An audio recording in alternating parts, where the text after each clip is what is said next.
Now picture this. You're sitting at breakfast, sunlight streaming through the window, the aroma of freshly toasted sourdough filling the air. A smear of melting butter slowly pools into every nook and cranny. You take that first bite, chewy, slightly sour, utterly delicious. But have you ever wondered how that perfect slice of sourdough made its way from humble grains in a field all the way to your plate, especially when it's made in a huge factory? Let's dive into the fascinating journey behind every loaf. Before sourdough bread ever meets the oven, it begins here, in wide-open cereal fields swaying under the sun.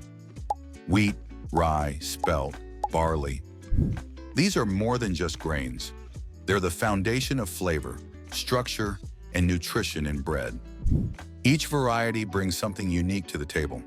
Wheat is the most common. It's rich in gluten, that stretchy protein that gives bread its chewy structure. Rye is darker, denser, and earthier. It's lower in gluten, but high in natural sugars that feed wild yeasts, making it perfect for starters. Spelt is an ancient grain, nutty, delicate, and digestible. It's gaining popularity in artisan baking. Barley has a sweet, malty taste. Though low in gluten, it adds depth when blended with other flours. These grains are harvested, cleaned, and milled into flour. But in sourdough, flour isn't just an ingredient. It's the habitat for a living community. Now we shift to the heart of the factory, where the real alchemy begins. Here, flour and water are combined in tanks or tubs, with no yeast added. This mixture is called the starter. It's alive and it needs daily feeding to stay strong. Factories keep it in large, climate-controlled vessels, carefully monitored for temperature, acidity, and activity. Every day, a portion of the starter is removed, called a discard, and fresh flour and water are added. This process keeps the microbial population vibrant and ready to leaven hundreds, even thousands, of loaves. But not all starters are the same. Some are young and mild, used within a few days of creation. Others are aged for years, developing deep, complex sourness with a flavor profile as unique as a fingerprint. So when you think of sourdough, remember, it begins not in a mixing bowl, but in a field of grain, carried by the wind, shaped by time, and cultivated by care. With the starter active and alive, it's time to transform simple ingredients into dough, the foundation of every sourdough loaf. Inside the factory, this step is far more than just throwing things into a bowl. In massive stainless steel mixers, a precise combination of ingredients is added: flour, water, salt, and finally, the starter, the wild, bubbling culture that brings the dough to life. But here's the twist. This isn't a fast process. Sourdough dough is hydrated, meaning it contains a high percentage of water. This makes the dough stretchy, soft, and open-crumbed when baked, but also sticky and harder to handle. To mix it correctly, the factory uses specialized spiral or fork mixers. These machines are designed to mimic the gentle, rhythmic folding of a baker's hands, developing gluten without tearing it. The first stage of mixing may involve combining just flour and water. This rest period, lasting up to 30 minutes, allows enzymes in the flour to activate. They begin breaking down starches and proteins, which improves extensibility, or the dough's ability to stretch without tearing. After the first step, the starter and salt are added. Now the mixer works more actively, slowly building up the dough's strength. But in sourdough, you don't want to overdo it. This is where experienced operators come in. They assess the dough not just by numbers, but by feel, by look, even by sound. Is the dough pulling cleanly from the sides of the bowl? Is it elastic but not rubbery? Does it pass the window pane test, where a stretched piece reveals a thin, translucent film? All these details matter. Once the dough reaches just the right texture, smooth, slightly tacky, and full of potential, it's released from the mixer into fermentation tubs. And the next step? It's time to rest, but not relax. Fermentation is about to begin.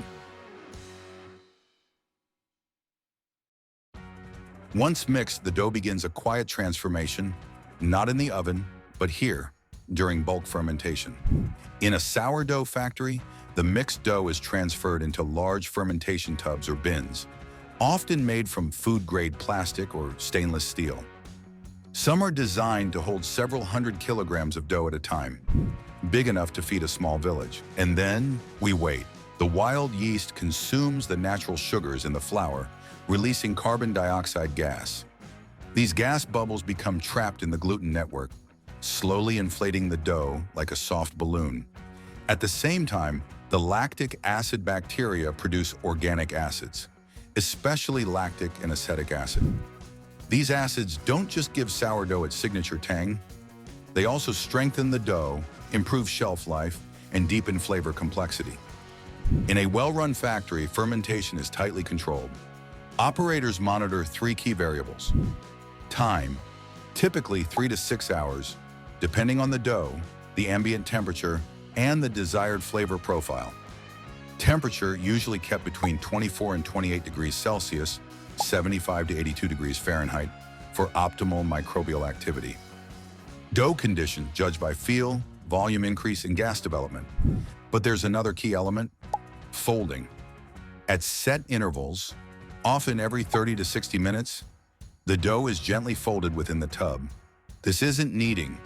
Folding is more like stretching and layering. In artisan bakeries, it's done by hand. In factories, automated arms or hydraulic lifters lift and stretch the dough in slow, rhythmic motions. Folding does three things. It strengthens the gluten network, making the dough more elastic and stable. It redistributes the gases, preventing large air pockets from forming. And it equalizes temperature and fermentation, helping every part of the dough ferment evenly. As the hours pass, the dough becomes fuller, lighter, more alive. By the end of bulk fermentation, the dough has grown in volume, sometimes by nearly 50%. But more importantly, it's developed flavor, texture, and energy. It's ready to become bread, but not before it's shaped, portioned, and proofed. Up next, dividing and pre-shaping, where the dough becomes individual loaves, each with a destiny of its own. After hours of fermentation, the dough is full of air, strength, and flavor, but it's still one massive, unmanageable mass. So now it's time to divide. The dough is gently transferred onto conveyors where automated dough dividers cut it into precise portions, each piece carefully weighed to ensure consistency. Whether it's a rustic boulé or a sandwich loaf, every portion is exact, down to the gram. Next, the pieces are pre-shaped, gently rounded or folded to start building surface tension. This isn't the final form. It's more like stretching before a workout. Machines handle this with surprising delicacy, mimicking the motion of skilled hands. Then comes a short bench rest, 15 to 30 minutes, where the dough relaxes before its final shaping. This pause helps prevent tearing and makes the dough easier to handle later. From one giant mass to individual loaves in the making, the transformation is underway. Up next, final shaping and proofing, the final rise before the bake. Now it's time to give each loaf its final form. The rested dough is picked up and shaped, folded, rolled, or tucked into its signature style. Machines do the work here, but the goal remains the same as in artisan bakeries. Build tension on the surface without deflating the dough. Next, the shaped loaves are placed into proofing baskets or trays, then moved into a temperature and humidity-controlled room. This is the final proof, and it can last anywhere from 1 to 4 hours, sometimes longer, depending on the recipe. During this stage, the dough rises again, gently expanding as the wild yeast continues to produce gas. This slow final rise adds volume, softness, and deepens the sourdough's signature flavor. When proofing is done, the loaves are light, full of gas, and ready for the oven. Next up, scoring and baking, where the crust is born and the transformation is complete. Just before baking, the dough gets one last and very important touch: scoring. Each loaf is slashed with sharp blades or lames, making precise cuts in the surface. This isn't just decoration. Scoring controls how the bread expands in the oven. allowing steam to escape and preventing random bursting. Now, with every loaf scored and ready, it's time for heat. The loaves enter high-heat deck ovens or long tunnel ovens, moving through controlled zones of heat and steam. Steam is essential during the first few minutes. It keeps the crust soft just long enough for the dough to rise, a moment called oven spring. As the temperature climbs, the crust begins to form. Blisters may form on the surface, a hallmark of long fermentation and high hydration. The inside bakes gently, transforming from sticky dough to a soft, airy crumb. In just 20 to 40 minutes, raw dough becomes finished bread, crackling, aromatic, and full of character. Once out of the oven, the loaves travel along cooling conveyors. This step is critical. Slicing or packaging hot bread traps steam, ruining the texture. So the bread rests, often for at least an hour, allowing moisture to settle and the crust to crisp. Then it's sliced, if needed, and sent through automated packaging lines. Each loaf is sealed for freshness and stamped with tracking info for quality control. From field to flour, starter to bake, every step has led to this moment. A perfectly made sourdough loaf, ready for shelves and kitchens around the world. And there you have it. From swaying grain fields to golden loaves, that's how sourdough bread is made in a modern factory. It's a blend of ancient tradition and cutting-edge precision, and a whole lot of patience. If you enjoyed this behind-the-scenes look, give us a thumbs up, subscribe for more food journeys, and let us know in the comments. What's your favorite kind of bread? Thanks for watching, and remember, every great loaf starts with a little wild fermentation.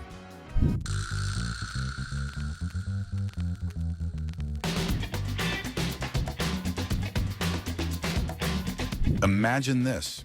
You're in your kitchen, rubbing down a rack of ribs or whisking up a bold, creamy dressing. You reach for that humble little tin, mustard powder, and sprinkle in a dash of pure, fiery magic. Suddenly, the flavor pops. It's sharp, it's earthy, it's unmistakably alive. But have you ever wondered, what is this powder really? How does a tiny bitter seed become this pungent powerhouse in your pantry? Today, we crack open the tin and trace the journey of mustard powder. From mustard fields to milling stones, from ancient spice routes to your spice rack. This is how it's made. And a little spoiler alert here. We will also show you how your favorite mustard sauce is made towards the end of the video. So stick around until the end and let me know in the comments. What's your favorite way of using mustard powder? And now, let's dive in. It all begins here, in the fields where mustard plants flourish in cool, temperate climates. Cultivated for centuries, mustard is one of the world's oldest condiments. Today, farms grow several types of mustard, each suited for different culinary and industrial uses. Yellow mustard seeds, also called white mustard, are the mildest and most commonly used in American-style mustard powders. Brown mustard seeds offer a sharper, more pungent flavor, ideal for stronger spice blends. Black mustard, the most intense, is less common in powder form, but used in traditional recipes around the world. Timing the harvest is critical. Seeds are collected only when fully mature, as early harvesting affects oil content and flavor strength. Once gathered, the seeds are dried naturally or with forced air systems before being sent to the factory. At the factory, the raw seeds undergo a rigorous cleaning process. They're first passed through vibrating screens that remove dust, stems, and plant fragments. Then, air blowers separate lighter impurities while magnets remove any trace metals left from farm equipment. Every batch is carefully inspected. Seeds that are discolored, shriveled, or damaged are discarded. Only uniform, high-quality seeds make it through. This step ensures that the final powder will have a consistent flavor, aroma, and color, and meet food safety regulations. The mustard seeds are now ready for their transformation. What was once a humble harvest will soon become a powerful kitchen staple. With the seeds carefully selected and cleaned, the transformation begins in earnest. But before they can be crushed or ground, there's a crucial step that often goes unnoticed: drying. Although the seeds may feel dry to the touch, they still carry residual moisture from the field in the cleaning process. If left untreated, this moisture can lead to mold growth, clumping during grinding, or even spoilage during storage. To prevent that, the seeds are transported into industrial drying chambers, massive stainless steel units designed for gentle dehydration. Inside, warm, filtered air flows evenly over the seeds as they move slowly along conveyor belts or rotating drums. Temperatures are carefully controlled, typically kept between 40 and 60 degrees Celsius to avoid overheating. Excessive heat can damage the natural oils inside the seed, oils responsible for mustard's sharp, distinctive flavor. Throughout the process, technicians monitor humidity levels in real time. The goal is precision. The final moisture content must be low enough to ensure a clean grind, yet high enough to preserve the seed's natural pungency. Once the optimal dryness is achieved, usually between 8 and 10% moisture, the seeds are cooled and conveyed into storage silos, ready for milling. It's a delicate balance of time, temperature, and airflow, one that lays the foundation for every flavorful spoonful of mustard powder. Dried and stabilized, the mustard seeds are now primed for their most transformative stage, the grind. But turning a tiny seed into a fine, shelf-stable powder doesn't happen all at once. It begins with a controlled breakdown of the seed structure. The seeds are first funneled into roller mills, massive machines with heavy, rotating cylinders that crack the seeds open. This initial crushing doesn't create powder just yet, but it does expose the seed's inner kernel, where most of the flavor, enzymes, and oils are concentrated. This coarse, broken mixture, called mustard meal, is then passed through a series of industrial grinders. These machines apply both shear and pressure, reducing the meal to a much finer consistency. Depending on the factory setup, this may involve burr mills, hammer mills, or pin mills, each engineered for uniform particle size and heat control. During grinding, the factory carefully monitors temperature and speed. Too much heat can cause the natural oils to vaporize, weakening the flavor and aroma. To achieve the silky, uniform texture consumers expect, the next step is crucial: fine sieving and refinement.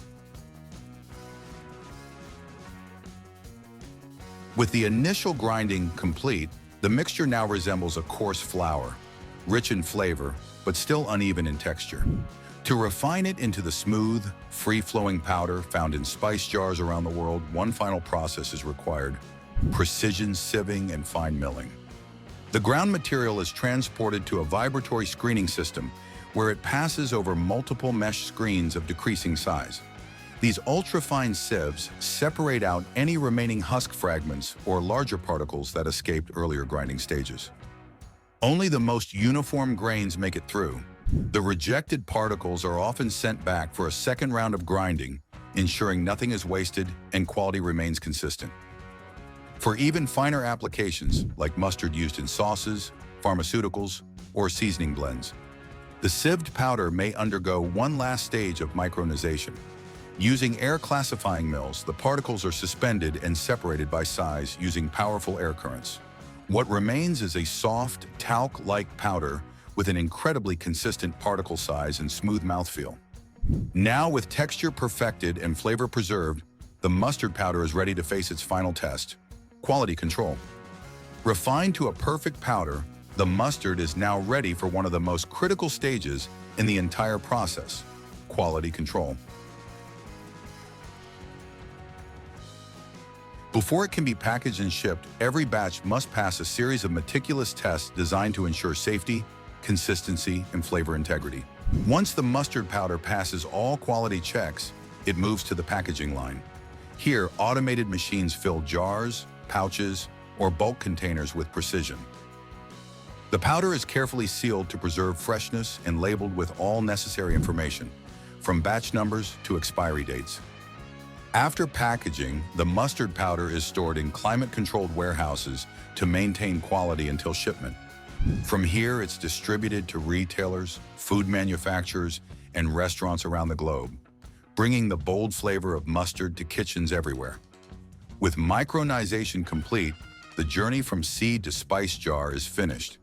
The resulting mustard powder is now shelf-ready, fine, aromatic, and bursting with potential. But its story doesn't end here. In fact, for many, this is just the beginning. When combined with just a few simple ingredients, this dry powder transforms into something entirely new: prepared mustard. Whether it's the bright yellow dollop on a hot dog or the spicy brown smear in a gourmet sandwich, the next phase in mustard's journey is all about chemistry, tradition, and flavor. To make prepared mustard, manufacturers begin by blending the mustard powder with liquid, usually water, vinegar, or a combination of both. This isn't just to create a paste, it's where the flavor truly begins to develop. The key lies in a group of enzymes naturally present in the mustard seeds. When mixed with cold water, these enzymes react with compounds called glucosinolates, producing the sharp, pungent flavor mustard is known for.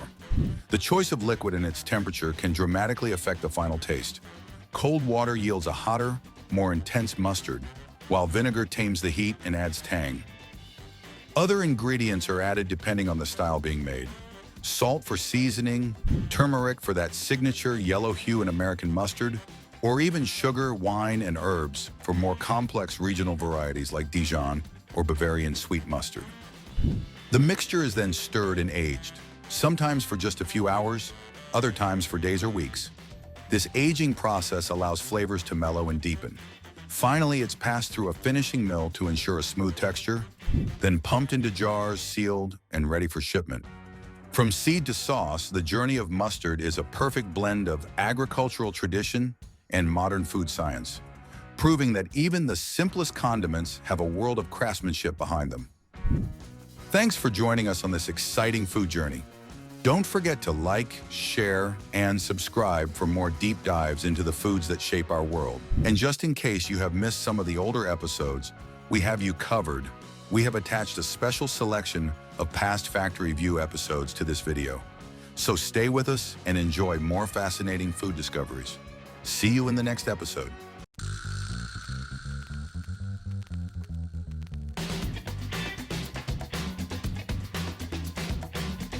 Did you know that some bottles of sherry vinegar are older than your car and even your college degree? That's right.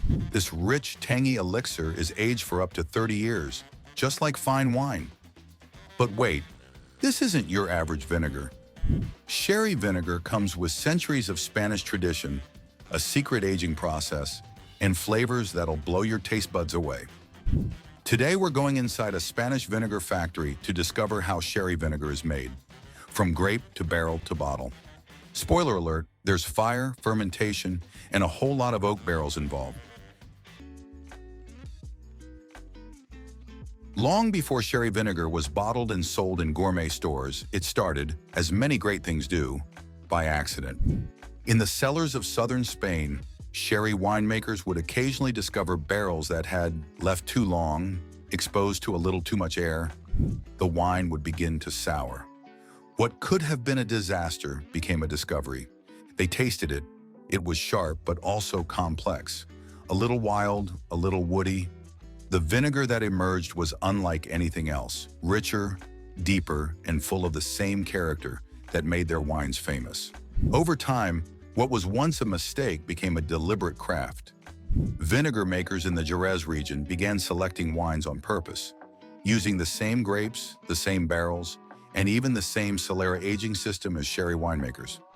In 1994, the European Union granted it protected designation of origin status.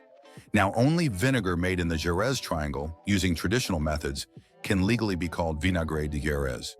So while it started in the shadows of wine cellars, sherry vinegar has grown into a proud tradition in its own right. A perfect balance of acid and art, chance and choice, aged not just in barrels, but in history.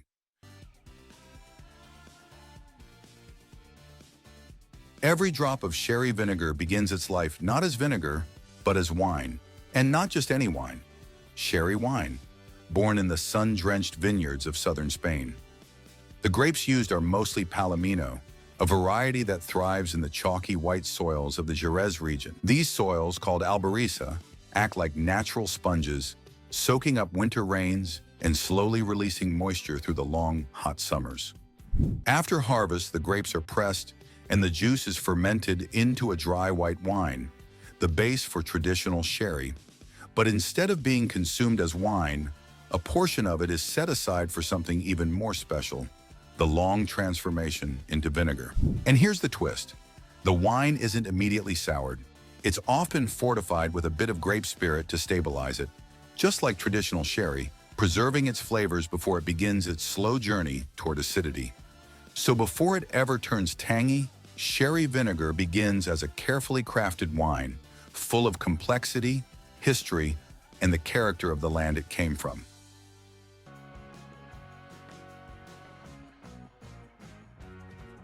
Now that we have our sherry wine, it's time for transformation, from wine to vinegar, through the natural process of acidification.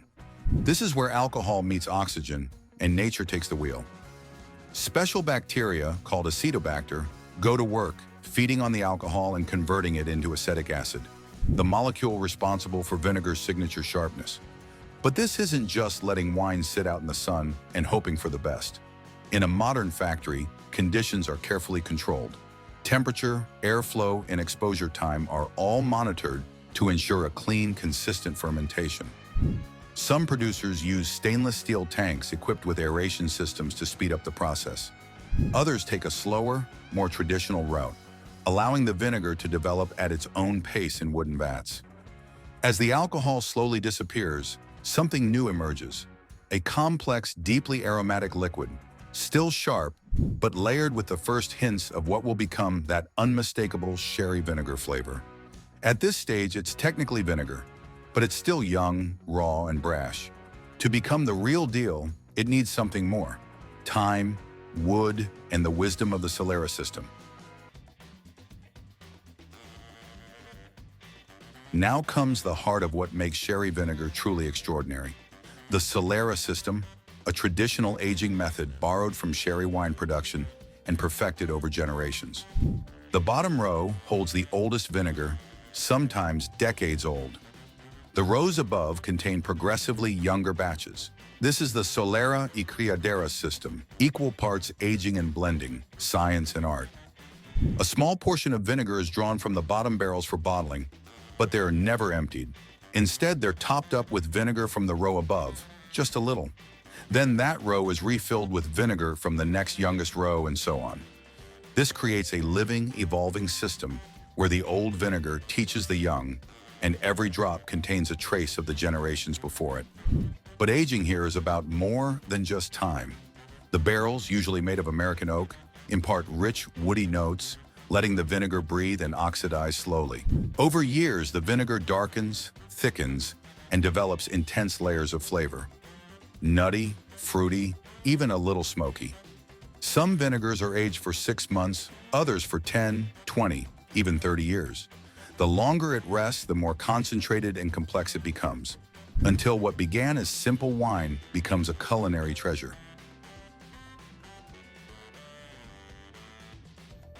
After years, sometimes decades of careful aging, the vinegar is finally ready to take its place among the finest flavors in the culinary world. But before it ever sees a bottle, it must pass one final test: perfection. In a dedicated lab within the factory, trained technicians and master tasters begin their work. Here, every batch is evaluated, not just by machine, but by human senses honed over years. They analyze acidity levels, density, color, and aroma, ensuring it meets strict standards set by the denomination of origin, Vinaigre de Jerez. Only vinegars that fall within the precise range of acetic strength, at least 7%, and exhibit the complex, nuanced character expected of aged sherry vinegar, are approved for bottling. If it doesn't pass, it waits, it rests, it evolves further, until it does. Once approved, the vinegar moves to the bottling line, where centuries of tradition meet modern efficiency. Large wooden vats slowly feed the vinegar into stainless steel pipes, filtering gently to preserve flavor. Bottles are washed, dried, and filled with care, often by machines but under human supervision. Each is sealed with cork or screw cap, then labeled, sometimes by hand for artisan lines. Labels include vintage age, origin, and sometimes even the bodega name, a mark of pride. For rare vinegars aged over 10 or 20 years, the packaging is often just as refined as the contents. The vinegar, once humble wine, transformed by time, oak, and expertise, is ready to travel. From a small town in southern Spain, it now heads to gourmet kitchens, fine dining tables, and curious home cooks around the world. While all sherry vinegars share a common origin, some varieties take the craft to an entirely different level: rare, aged, and revered. Among the finest is Vinagre de Jerez Reserva, aged for at least 2 years, and Gran Reserva, which rests in oak for over 10 years. These aren't your everyday pantry staples. They're complex, velvety, with flavors that linger long after the last drop. Bottling limited editions aged for 20, 30, even 50 years. These are often drawn from the oldest barrels in a Solera, some dating back to generations past. And the price? A single bottle of high-end sherry vinegar, Gran Reserva, can fetch hundreds of dollars, especially if it's artisan-made, aged in rare barrels, or tied to a legendary sherry house. With notes of dried fruit, toasted almond, vanilla, and spice, these vinegars are treated like fine perfume, used drop by precious drop.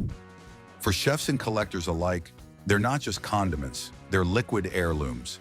And there you have it, the incredible journey of sherry vinegar, from sun-soaked vineyards and sherry wine barrels to aging cellars filled with time and tradition. It's a process that blends science, history, and flavor into something far more than just vinegar. It's a legacy in a bottle, crafted with patience, perfected through generations, and poured with purpose. So the next time you splash a little on a salad, glaze a piece of meat, or stir it into a sauce, know this: you're tasting centuries of craftsmanship and the soul of southern Spain. If you enjoyed this behind-the-scenes look into the world of sherry vinegar, give this video a thumbs up, drop a comment below about your favorite way to use it, and subscribe for more deep dives into the foods we love but rarely think about. And just in case you have missed some of the older episodes, we have you covered. We have attached a special selection of past Factory View episodes to this video. So stay with us and enjoy more fascinating food discoveries. See you in the next episode.